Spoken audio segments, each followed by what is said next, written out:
그 사람이 자기 아들을 감추고 내놓지 않습니다. 실제로 있었던 얘기입니다. 사람까지 잡아먹는 상태였으니까 여러분 인간적으로 볼 때 완전히 절망적인 상태였습니다. 희망이라고는 손톱만큼도 보이지 않는 상황이었습니다. 모든 사람들이 절망을 하고 있는데 오직 한 사람, 하나님의 종 엘리사는 달랐습니다. 그 절망적인 상황에서 소망의 메시지를 선포했습니다. 이렇게 말했습니다. 열왕기하 7장 1절에 보니까 여호와의 말씀을 들을지어다.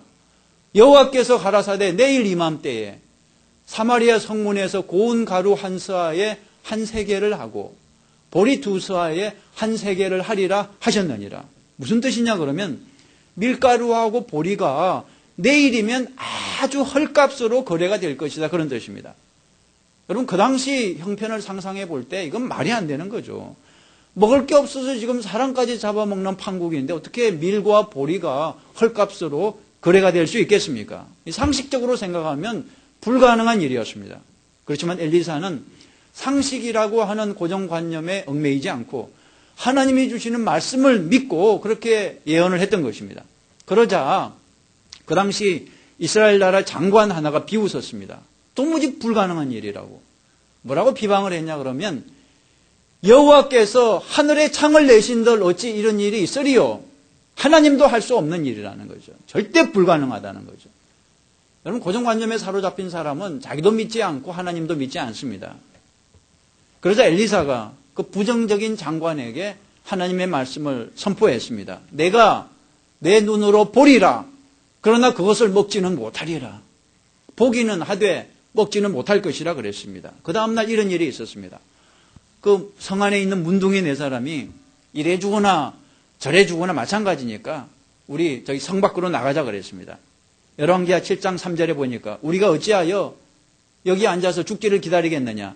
우리가 성에 들어가도 굶어 죽고 여기 앉아 있어도 굶어 죽을 텐데 우리가 마지막으로 아람 군대한테 한번 가보자.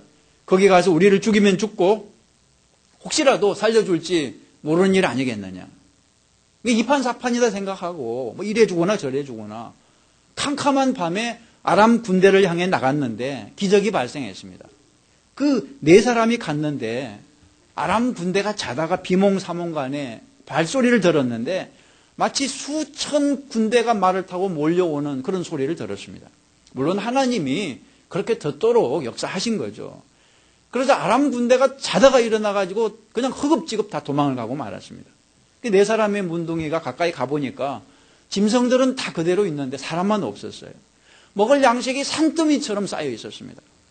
네 사람이 거기서 실컷 먹고 이렇게 말했습니다.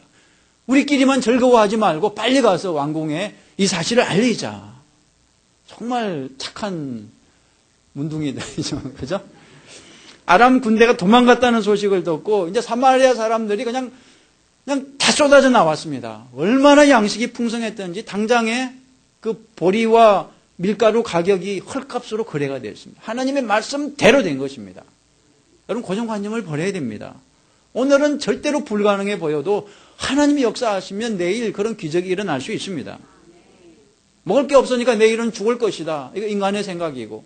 그렇지만 하나님은 내일 양식을 또 주실 것입니다. 근데 안 된다고 말하는 사람은 정말 안 되게 돼 있어요. 자기 그 입이 방정입니다. 하여튼 말한 대로 돼요. 여러분 절대로 말을 함부로 부정적인 말 하지 마십시오.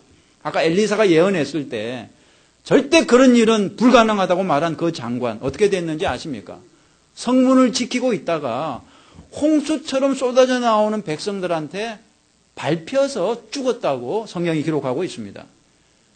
여러분 절대로 하나님 말씀하시는데 안 된다고 말하지 마십시오. 죄송하지만 밟혀서 죽는 수가 있으니까 절대로 그러지 마세요. 하나님은 할 수 있습니다. 나는 못해도 하나님은 하실 수 있습니다. 여러분의 상식과 경험 안에 가두어 두지 마시고 내게 능력 주시는 자 안에서 할 수 있다고 고백하는, 주님 안에서 불가능은 없다고 고백하는 저와 여러분 되시기를 간절히 바랍니다. 말씀을 마치겠습니다. 사탄은 우리를 고정관념에 묶어 놓으려고 그래요. 믿음의 세계로 못 나가게. 고정관념은 안 된다고 얘기해요. 그렇지만 믿음은 하나님이 도우시면 할 수 있다고 얘기합니다. 아브라함이 100살에 자식을 갖는 것이 가능했습니까? 불가능했습니다. 죽었던 나사로가 살아나는 것은 이건 불가능한 일이었습니다. 그러나 믿음으로 할 때 가능한 일이었다는 거죠. 여러분은 어느 쪽을 선택하시겠습니까? 믿음을 선택하시겠습니까? 계속해서 부정적인 고정관념을 선택하시겠습니까? 믿음을 선택하시기 바랍니다.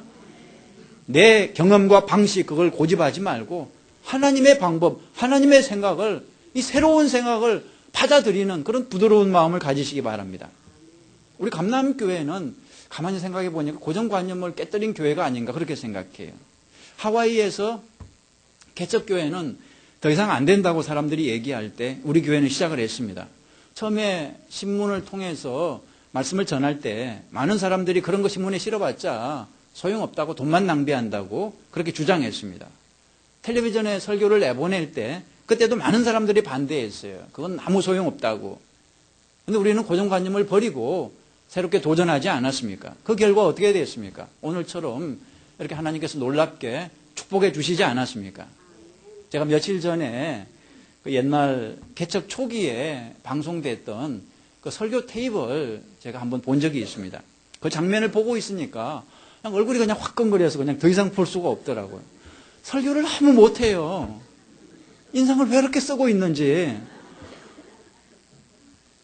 아니 무슨 배짱으로 저런 설교를 방송에 내보냈을까. 아주 그냥 끔찍하더라고요.